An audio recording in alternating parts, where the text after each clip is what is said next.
பாதுகாக்க விழிப்புணர்வு நிகழ்ச்சி நடைபெற்றது.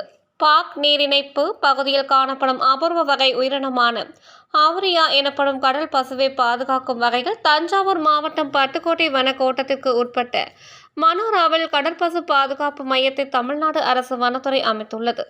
கடற்பசுவை பாதுகாக்க வேண்டும் என வலியுறுத்தி மாவட்ட வனத்துறை அலுவலர் அகல் தம்பி உத்தரவின் பேரில் பட்டுக்கோட்டை அருகே உள்ள மனோரா கடற்கரையில் மீனவர்களுக்கான விழிப்புணர்வு நிகழ்ச்சி நடைபெற்றது.